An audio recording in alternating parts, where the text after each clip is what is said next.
very, very serious issues My God. that have shaken the country. Baby T is on it again. This time around with a Nigeria man.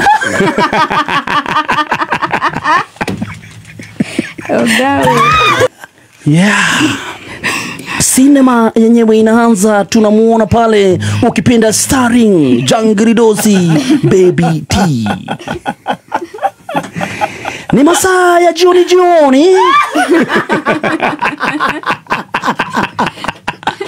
Tunaingia helikopta za kijeshi moja kwa moja hadi Githogoro.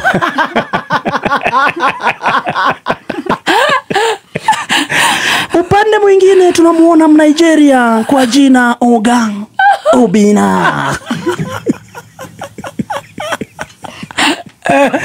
Jamaa kwa muda amekuwa akimuwinda Baby T kwa masingizio anataka kumfanyia interview.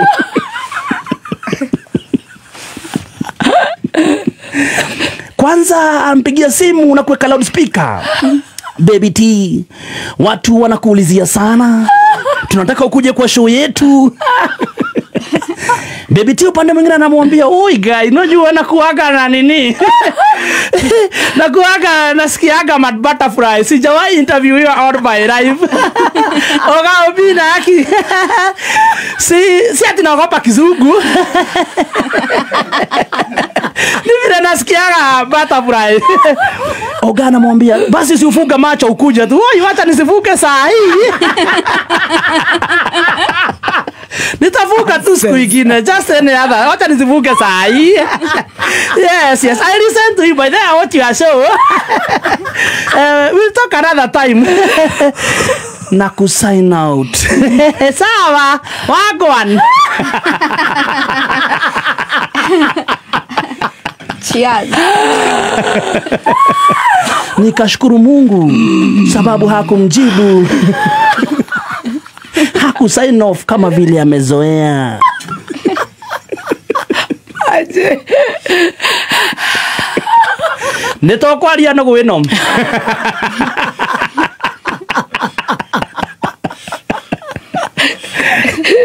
Lakini mimi nikijiangalilia naona ni kama Oga sio interview tu anataka. Ukimsikiza ako very composed. Mtabiri hali ya hewa. Ni mjamaa amekuwa akikusikiza sana, anasikia unacheka mzungu, lakini ujue pia Nigeria, you are out of this country. Abroad. Ni abroad. Jamaa utammezesha tutu dawa akuwe mweupe. Na kama hayo sio hayo, Nakuru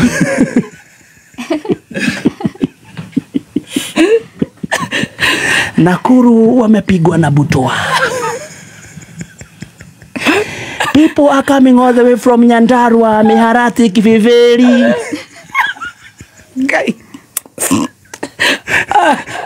Wanajitokeza mjini Nakuru. Kwa nini? Baby T again amewekwa kwa billboard.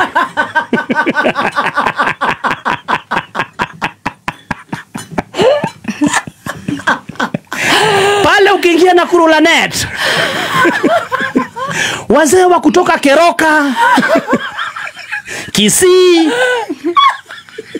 wanafagiriwa hapo chini ya hiyo billboard.